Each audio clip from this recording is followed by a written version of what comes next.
Kamu pernah nggak sih ada di posisi ini?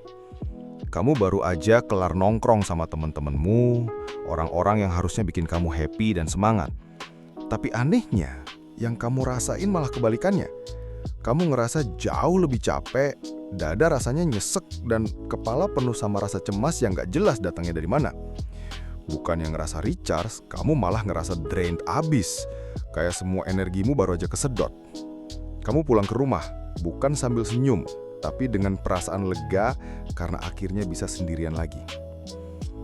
Kalau gambaran ini terasa familiar banget buatmu, kalau rasa capek dan cemas setiap abis kumpul bareng temen itu udah jadi rutinitas, dengerin ini baik-baik.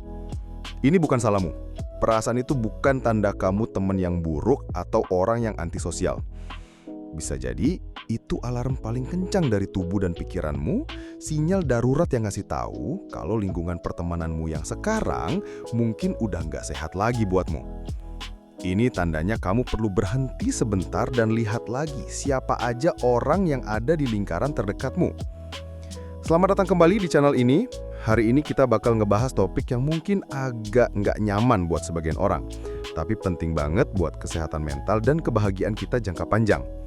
Topik kita hari ini adalah soal mengenali kapan sebuah circle pertemanan yang tadinya asik, kok sekarang malah jadi sumber stres buat kesehatan mental kita. Kita sering banget diajarin pentingnya punya teman. Di sekolah, di kantor, dimanapun, kita selalu didorong buat bersosialisasi dan bangun hubungan. Tapi ada satu hal yang jarang banget diomongin. Nggak semua pertemanan itu membangun. Beberapa pertemanan, sadar nggak sadar, justru bisa ngerusak. Mereka bisa menggerogoti percaya diri kita, nguras energi kita, dan bikin kita ngerasa makin buruk soal diri kita sendiri. Masalahnya, tanda-tandanya itu seringkali halus banget. Mereka nggak datang dalam bentuk pengkhianatan gede-gedean atau berantem hebat. Tanda-tanda itu datang dalam bentuk komentar-komentar nyelekit, dukungan yang nggak pernah tulus, atau rasa lelah emosional yang kita rasain setiap kali bareng mereka. Karena saking halusnya, kita sering abai. Kita bilang ke diri sendiri, mungkin aku aja yang kebaperan, atau dia nggak maksud gitu kok, atau namanya juga teman, wajar ada gesekan. Tapi gimana kalau itu bukan sekedar gesekan biasa? Gimana kalau itu adalah sebuah pola, sebuah suasana beracun yang pelan-pelan meracuni cara pandangmu ke diri sendiri dan ke dunia? Mengabaikan tanda-tanda ini sama aja kayak ngabain lampu indikator mesin mobil yang nyala. Kamu bisa aja terus jalan, tapi cepat atau lambat, kerusakan yang lebih gede pasti bakal kejadian. Kerusakan di kesehatan mentalmu, di motivasimu, dan di kebahagiaanmu. Di video ini kita nggak akan ngejudge. Tujuan kita adalah buat refleksi diri. Kita akan kupas tuntas satu persatu tanda-tanda paling jelas kalau kamu mungkin perlu evaluasi ulang atau bahkan ganti lingkungan pertemananmu. Ini bukan soal nyalahin orang lain, tapi soal ngambil kembali kendali atas kebahagiaanmu sendiri. Karena pada akhirnya, kamu berhak ada di lingkungan yang bikin kamu tumbuh, bukan yang bikin kamu layu. Jadi, siapin dirimu. Ayo kita mulai kenali tanda-tandanya bareng-bareng. Bagian 1, kelelahan emosional yang konsisten. Tanda pertama, dan mungkin yang paling sering dirasain, adalah kamu secara konsisten ngerasa capek banget secara emosional setelah ketemu mereka. Biar jelas ya, lelah emosional itu bukan capek fisik kayak habis olahraga. Ini jenis capek yang rasanya nembus sampai ke jiwa. Sebelum ketemu, mungkin kamu biasa aja, atau malah semangat. Tapi, begitu kumpul-kumpul selesai, dan kamu sendirian lagi, rasanya kayak ada beban super berat yang diangkat dari pundakmu. Dan yang sisa cuma rasa hampa dan terkuras. Kamu butuh waktu berjam-jam, bahkan berhari-hari, cuma buat pulih dan jadi dirimu sendiri lagi. Coba deh, perhatiin polanya. Kamu sering nggak sih ngerasa perlu siap-siap mental dulu sebelum ketemu teman-teman ini? Latihan dulu di kepala, mau ngomong apa dan gimana caranya. Coba biar nggak ada konflik atau komentar negatif. Kamu sering nahan napas pas lagi ngobrol, nungguin celetukan nyakitin berikutnya? Ini tuh namanya kerja emosional. Kamu lagi kerja keras, bukan buat seneng-seneng, tapi buat ngelindungin diri sendiri. Ya jelas capek. Lingkungan pertemanan yang sehat harusnya jadi charging station, bukan malah nguras baterai. Ketemu teman sejati itu harusnya kayak pulang ke rumah. Kamu bisa lepas semua topeng, napas lega, dan ngerasa diterima apa adanya. Kamu pulang dengan perasaan lebih enteng, lebih happy, dan lebih semangat. Sebaliknya, kalau circlemu secara konsisten bikin kamu ngerasa kayak habis ujian super menegangkan, itu bendera merah raksasa. Dampak negatif dari kelelahan emosional kronis ini beneran nyata. Ini bukan cuma perasaan gak enak. Ini adalah sumber stres berat yang terus-terusan. Ketika tubuh dan pikiranmu selalu dalam mode bertahan setiap kali kumpul bareng, ini bisa memicu gangguan kecemasan, bikin kamu gampang marah, dan bahkan nurunin imun tubuh. Energi yang harusnya kamu pakai buat ngejar mimpi, buat kerja, atau buat hobimu, habis terkuras cuma buat selamat dari interaksi sosial. Akhirnya, kamu nggak punya sisa energi buat ngejalanin hidupmu sendiri. Kalau setiap pertemuan rasanya kayak tugas berat, ini saatnya nanya ke diri sendiri.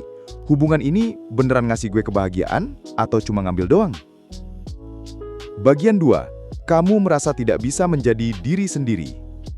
Tanda kedua yang penting banget kamu kenali, kamu ngerasa nggak bisa jadi dirimu yang apa adanya pas lagi sama mereka. Kamu ngerasa perlu pakai topeng. Coba renungin sebentar. Pas kamu lagi bareng circlemu, apakah kamu jadi versi terbaik dari dirimu, atau kamu jadi versi yang paling aman?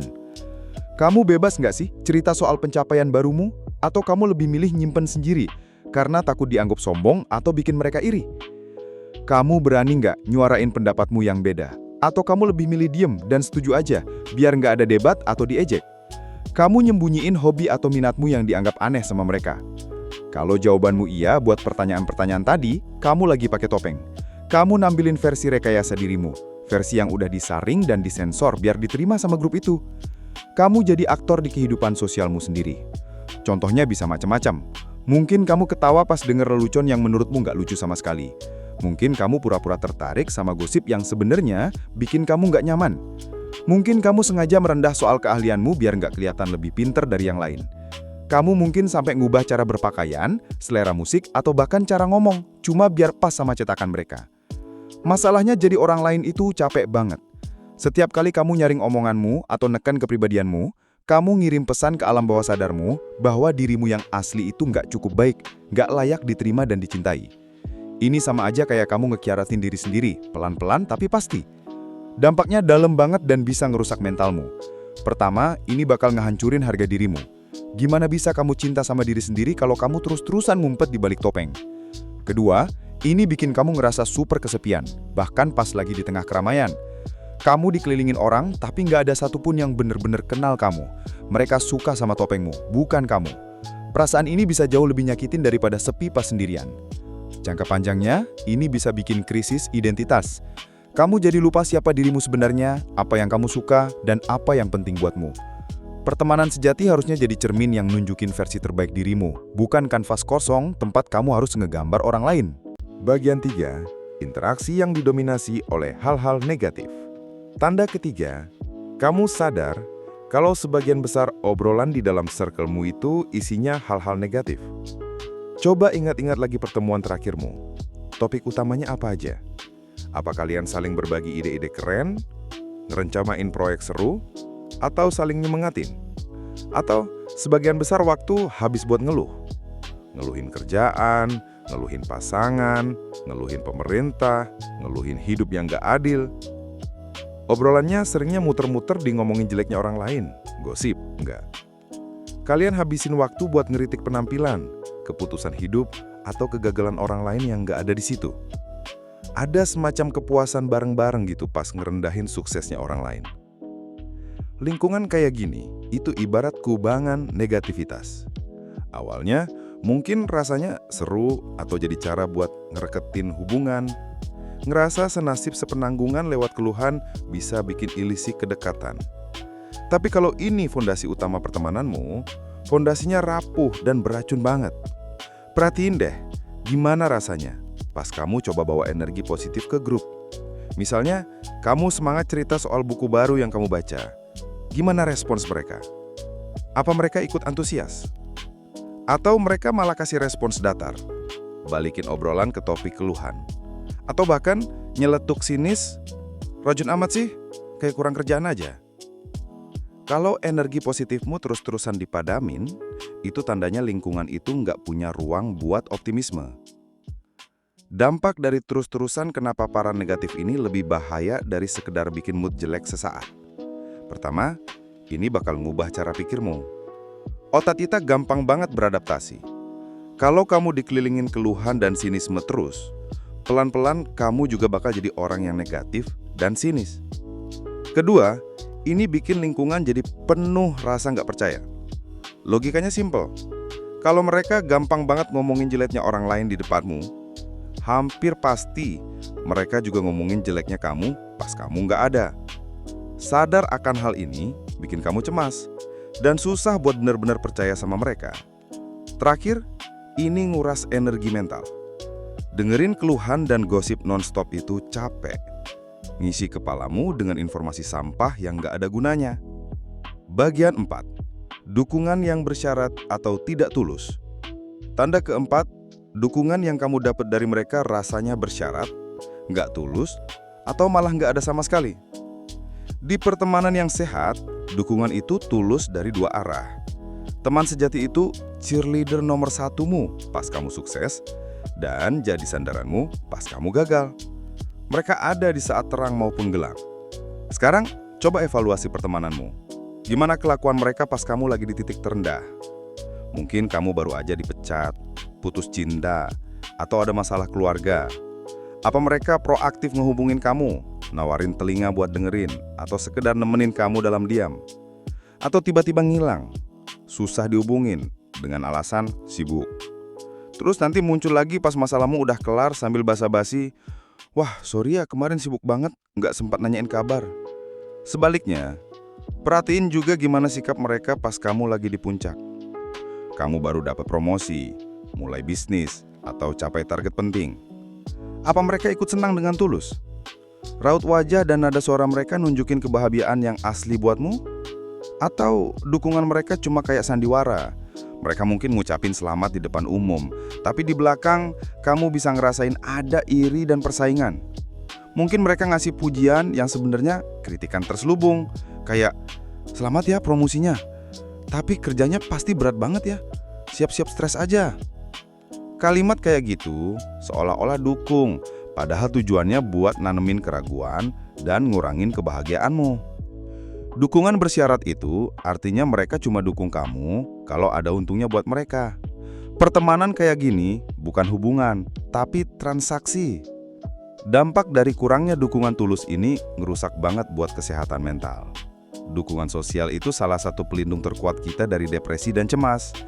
Kalau sumber dukungan utamamu ternyata nggak bisa diandelin, kamu bakal ngerasa terisolasi dan sendirian banget. Kamu jadi belajar buat nggak percaya orang dan mendem semua masalahmu sendirian. Ini juga ngerusak rasa berhargamu.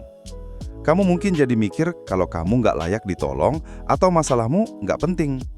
Akhirnya, kamu berhenti cerita, baik kabar baik maupun kabar buruk, karena udah capek sama respons yang mengecewakan. Sebentar, kita jeda dulu. Dari 4 tanda yang udah kita bahas, capek emosional, nggak bisa jadi diri sendiri, obrolan negatif, dan dukungan nggak tulus. Ada nggak di antaranya yang bikin kamu ngangguk-ngangguk? Karena ini gue banget. Kalau iya, kamu nggak sendirian. Banyak banget orang di luar sana yang ngerasain hal yang sama. Kalau kamu ngerasa video ini bermanfaat dan ngebuka mata, coba deh pencet tombol like-nya. Ini cara simple buat ngasih tahu YouTube kalau konten kayak gini penting dan perlu disebar ke lebih banyak orang. Dan kalau kamu mau terus dapat konten soal pengembangan diri dan kesehatan mental kayak gini, jangan lupa buat subscribe dan nyalain lonceng notifikasinya. Biar kamu nggak ketinggalan obrolan kita selanjutnya. Oke, makasih banyak ya dukungannya. Sekarang kita lanjut ke tanda-tanda berikutnya. Bagian 5.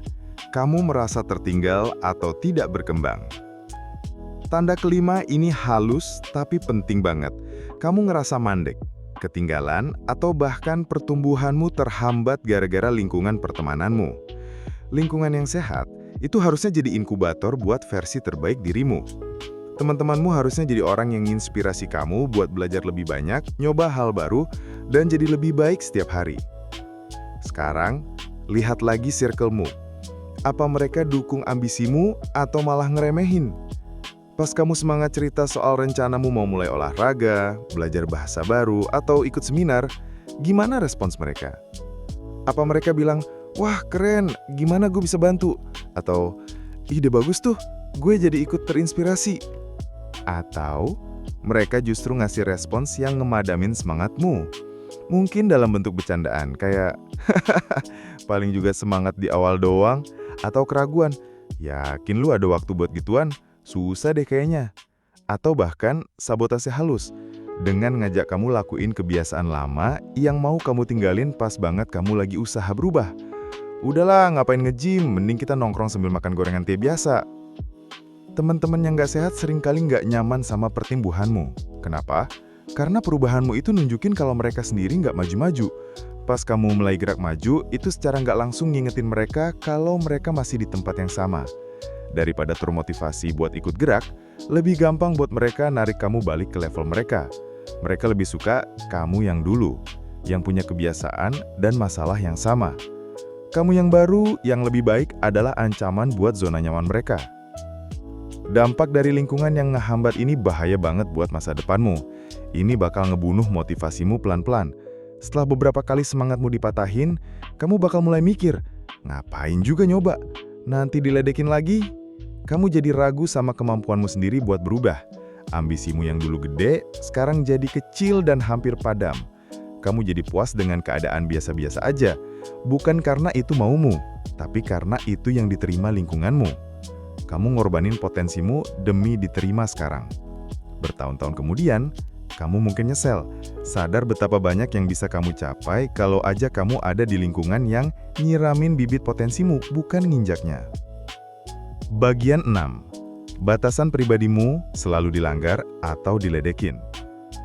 Tanda ke-6, batasan pribadimu atau personal boundaries secara konsisten diabaikan, nggak dihormatin, atau malah diledekin. Batasan pribadi itu aturan nggak tertulis yang kita buat ngelindungin diri kita, baik fisik, emosi, maupun mental. Contohnya banyak banget. Bilang nggak pas kamu butuh istirahat, nggak ngomongin topik tertentu yang bikin nggak nyaman, atau ngejaga info pribadimu. Batasan itu cara kamu menghargai dirimu sendiri. Di pertemanan yang nggak sehat, batasan ini dianggap penghalang. Pas kamu coba nerapin batasan, mereka nggak dengerin. Kamu bilang, sorry malam ini gue nggak bisa ikut, capek banget butuh istirahat. Respons yang kamu dapat bukan pengertian, tapi tekanan. Apa ya lu, sebentar doang kok, jangan jadi orang ngebosinin deh. Mereka bikin kamu ngerasa bersalah, egois, atau baperan cuma karena kamu mencoba memenuhi kebutuhan dasarmu aja. Contoh lainnya banyak banget. Mungkin ada teman yang biasa minjem duit, tapi balikinnya ngarat, terus marah pas kamu tagih. Mungkin ada teman yang merasa berhak ngomentarin berat badanmu atau pilihan pasanganmu, padahal kamu nggak pernah nanya. Mungkin ada yang datang ke rumahmu tanpa ngabarin dulu, atau baca chat di HP-mu tanpa izin. Setiap kali mereka ngelakuin ini dan kamu biarin, mereka belajar kalau batasanmu itu nggak penting dan bisa dilanggar tanpa konsekuensi. Dampak dari pelanggaran batasan ini ngerusak banget. Ini yang bikin kamu jadi sering kesel, marah, dan nyimpen dendam. Kamu ngerasa nggak dihormatin. Yang lebih parah, ini ngerusak kemampuanmu buat nentuin batasan di area hidupmu lain. Kamu jadi biasa ngebiarin orang lain ngendaliin waktu, energi, dan keputusanmu. Kamu kehilangan kendali atas hidupmu sendiri. Kamu jadi percaya kalau ngorbanin diri buat orang lain itu wajar. Padahal, pertemanan sehat itu dibangun di atas rasa saling menghormati, dan itu termasuk hormat sama batasan masing-masing. Orang yang benerin peduli nggak akan pernah bikin kamu ngerasa bersalah karena udah jaga diri. Bagian 7, kamu lebih sering merasa iri dan dibanding-bandingkan. Tanda ke-7, interaksi di pertemananmu lebih kayak arena kompetisi daripada tim yang suportif. Suasananya penuh perbandingan dan rasa iri. Di pertemanan yang sehat, suksesnya satu orang itu dirasain sebagai kebahagiaan bersama. Pas temanmu berhasil, kamu ikut bangga dan senang buat dia, tanpa ada rasa terancam sedikit pun. Tapi di circle beracun, dinamikanya beda banget. Setiap pencapaian, gede atau kecil, selalu jadi bahan perbandingan. Kamu beli HP baru, temanmu langsung bandingin speknya sama punya dia. Kamu cerita soal liburanmu, dia bakal nimpalin sama cerita liburannya yang jauh lebih seru. Kamu dipuji atasan, dia bakal ngeremehin dengan bilang, atasan lu emang gampangan muji orang. Kompetisi ini seringkali halus, mungkin dalam bentuk pujian nyindir, kayak, wah selamat ya akhirnya lu lulus juga setelah sekian lama. Atau pertanyaan yang pura-pura pengen tahu padahal tujuannya buat ngukur. Jadi, gaji di tempat baru berapa? Gedean dari si Angga. Kamu ngerasa tiap aspek hidupmu, karir, hubungan, penampilan, selalu dinilai. Akibatnya, bukan cuma kamu dibandingin sama mereka, tapi kamu juga jadi mulai ngebandingin dirimu sendiri sama mereka. Kamu jadi sering iri. Kamu lihat postingan medsos mereka dan ngerasa hidupmu gitu-gitu aja. Kamu dengar pencapaian mereka dan ngerasa dirimu pecundang. Perasaan iri ini bukan datang dari dalam dirimu, tapi hasil dari suasana yang diciptakan lingkungan itu. Dampak negatifnya udah jelas. Ini pembunuh kepercayaan diri nomor 1. Terus-terusan dibandingin bakal bikin kamu ngerasa nggak pernah cukup baik. Ini menciptakan siklus cemas dan nggak puas yang nggak ada habisnya. Kamu nggak bisa lagi nikmatin pencapaianmu sendiri karena sibuk ngukur nilainya dibanding orang lain. Pertemanan harusnya jadi tempat aman dari tekanan dunia luar yang udah kompetitif. Kalau pertemananmu malah jadi arena kompetisi tambahan, itu bukan tempat berlindung, itu medan perang. Bagian 8, munculnya perilaku tidak sehat. Tanda ke-8, dan ini dampaknya langsung ke fisik dan perilakumu. Kamu mulai ngikutin kebiasaan gak sehat cuma biar bisa diterima di grup itu. Coba deh ingat-ingat lagi perilakumu. Bandingin dirimu yang sekarang sama dirimu sebelum dekat sama circle ini. Ada nggak perubahan negatif yang kamu sadari? Mungkin dulu kamu jarang minum alkohol, tapi sekarang kamu ngerasa harus ikut minum tiap kumpul biar nggak dianggap nggak asik. Mungkin dulu kamu optimis, tapi karena terus-terusan dengar gosip dan keluhan, kamu sekarang jadi ikut-ikutan sinis. Mungkin kamu jadi boros, beli barang-barang yang nggak kamu butuhin, cuma karena gaya hidup di grup itu nuntut kamu tampil begitu. Perilaku nggak sehat ini juga bisa berupa ninggalin kebiasaan baik. Dulu kamu rajin olahraga, tapi teman-temanmu sering ngejek, jadi kamu pelan-pelan berhenti. Mungkin kamu suka baca buku, tapi karena nggak ada yang minatnya sama, kamu jadi nyembunyiin hobimu dan malah ikut mereka ngelakuin hal yang kurang bermanfaat. Intinya, kamu ngorbanin kesejahteraanmu, fisik, finansial, mental, demi validasi sosial dari mereka. Kamu pelan-pelan ngejauh dari nilai-nilai yang penting buatmu, dan ngadopsi nilai-nilai grup yang mungkin nggak sejalan sama dirimu yang asli. Dampak dari fenomena ini bahaya banget, karena terjadinya pelan-pelan dan sering nggak disadari. Ini bukan cuma soal kesehatan fisikmu, tapi juga soal integritas dirimu. Setiap kali kamu ngelakuin sesuatu yang bertentangan sama nilaimu cuma buat nyenengin orang, kamu kehilangan sedikit rasa hormat buat dirimu sendiri. Kamu jadi kayak bunglon yang lupa warna aslinya. Kamu mungkin dapat penerimaan dari mereka, tapi kamu kehilangan sesuatu yang jauh lebih berharga, yaitu hubungan yang sehat dengan dirimu sendiri. Lingkungan yang baik harusnya ngangkat kamu jadi versi dirimu yang lebih sehat, bukan nyeret kamu ke kebiasaan yang ngerugiin. Oke, kita udah bahas 8 tanda yang konkret dan seringkali nyakitin. Capek emosional, harus pakai topeng, kejebak di negativitas, gak ada dukungan tulus, ngerasa gak berkembang, batasan dilanggar, suasana kompetisi, sampai muncul perilaku tidak sehat. Pas dengerin semua ini mungkin perasaanmu campur aduk. Mungkin ada lega karena akhirnya perasaanmu selama ini ada namanya. Tapi mungkin juga ada rasa sedih, bingung, dan cemas. Pertanyaan besar di kepala kita sekarang adalah, terus gue harus ngapain? Apa gue harus putusin hubungan sama mereka semuanya sekarang juga? Sadar kalau lingkungan pertemananmu nggak sehat itu langkah pertama yang gede banget dan berani. Tapi langkah selanjutnya seringkali jauh lebih nakutin. Wajar kalau kamu takut. Kita makhluk sosial, dan ide buat ngelepasin hubungan, bahkan yang nyakitin sekalipun, bisa terasa kayak kehilangan. Tapi ingat, tujuan kita bukan buat ngancurin, tapi buat ngebangun lagi kehidupan sosial yang lebih sehat buatmu. Ayo kita omongin beberapa langkah praktis yang bisa kamu coba. Pertama, pahami kalau ini nggak harus jadi tindakan drastis, semua atau tidak sama sekali. Kamu nggak harus langsung kirim pesan massal dan mutusin semua pertemanan. Solusinya bisa dimulai dari langkah-langkah yang lebih kecil. Langkah pertama, bikin jarak. Kurangin frekuensi ketemui sama mereka. Kalau biasanya tiap minggu, coba kurangin jadi 2 minggu sekali. Atau sebulan sekali. Pakai waktu luang barumu itu buat investasi ke diri sendiri. Lakuin hobi, istirahat, atau abisin waktu sama keluarga. Jarak ini bakal ngasih kamu ruang buat napas dan ngeliat dinamika pertemanan dari sudut pandang yang lebih jernih. Kedua, mulai terapkan batasan dengan lebih tegas. Ini latihan. Mulai dari hal kecil. Beraniin diri bilang enggak, tanpa perlu kasih penjelasan panjang lebar. Kalau ada yang nyeletuk nyakitin, kamu bisa bilang dengan tenang, aku nggak nyaman ngomongin itu. Atau, komentarmu barusan bikin aku nggak enak hati. Awalnya bakal canggung dan nakutin banget, tapi setiap kali kamu berhasil, kamu lagi ngebangun lagi harga dirimu. Ketiga, ubah fokus dari kuantitas ke kualitas. Punya 50 teman yang bikin kamu ngerasa jelek itu jauh lebih buruk daripada cuma punya 1 atau 2 teman yang benar-benar bikin kamu ngerasa didukung dan diterima. Mulai kenali orang-orang di hidupmu, bisa di dalam atau di luar grup itu, yang beneran ngasih energi positif, dan investasikan lebih banyak waktu dan energimu ke mereka. Keempat, dan ini yang paling proaktif, cari lingkungan baru yang lebih sehat. Kalau lingkungan lama udah nggak mendukung pertumbuhanmu, ya cari yang baru. Gabung klub buku, komunitas hobi, kelas olahraga, atau jadi relawan. Di tempat-tempat ini, kamu bakal ketemu orang-orang baru yang punya minat dan nilai yang sama. Fondasi yang jauh lebih kuat buat pertemanan tulus. Dan yang terakhir, kalau proses ini rasanya berat banget buat dihadapin sendirian, jangan pernah ragu buat cari bantuan profesional. Ngobrol sama terapis atau konselor bisa ngasih kamu alat dan sudut pandang berharga buat ngelewatin perubahan sosial yang sulit ini.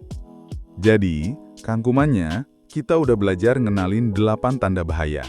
Capek emosional terus-terusan, ngerasa harus pakai topeng, obrolan isinya negatif, dukungan bersyarat, pertumbuhan diri mandek, batasan dilanggar, suasana kompetitif, dan munculnya kebiasaan buruk. Ngenalin tanda-tanda ini di hidupmu sendiri itu bukan sebuah kegagalan. Sebaliknya, itu kemenangan. Itu tanda kalau intuisimu masih jalan. Itu tanda kalau bagian terdalam dirimu tahu kalau kamu layak dapat yang lebih baik. Kamu berhak ada di lingkungan di mana kamu bisa jadi dirimu seutuhnya tanpa takut. Kamu berhak dapat dukungan yang tulus di saat suka maupun duka. Kamu berhak diinspirasi untuk tumbuh, bukan ditarik mundur. Kamu berhak ngerasa semangat dan bahagia setelah kumpul bareng teman-temanmu. Kesehatan mentalmu itu aset paling berharga. Ngejaganya bukan tindakan egois, itu tindakan paling penting. Ngelepasin hubungan yang gak sehat bukan tindakan kejam, tapi sebuah tindakan cinta dan kasih sayang yang radikal ke dirimu sendiri. Ini mungkin bakal jadi salah satu hal tersulit yang pernah kamu lakuin, tapi juga bisa jadi salah satu hal yang paling membebaskan. Sekarang, aku pengen dengar ceritamu. Dari 8 tanda tadi, tanda mana yang paling kamu rasain? Atau mungkin ada tanda lain yang belum aku sebutin? Nulis dan berbagi pengalamanmu di kolom komentar bisa jadi langkah pertama yang memberdayakan dan juga bisa bantu orang lain yang baca jadi ngerasa nggak sendirian. Kalau kamu ngerasa video ini ngasih pencerahan dan keberanian, tolong bagikan ke seseorang yang mungkin juga butuh denger ini. Dan tentu aja, jangan lupa subscribe ke channel ini, biar kita bisa terus ngobrolin gimana caranya ngebangun hidup yang lebih autentik dan memuaskan. Terima kasih banyak udah nonton sampai akhir. Ingat selalu, pilihlah lingkungan yang memilihmu kembali. Sampai jumpa di video berikutnya.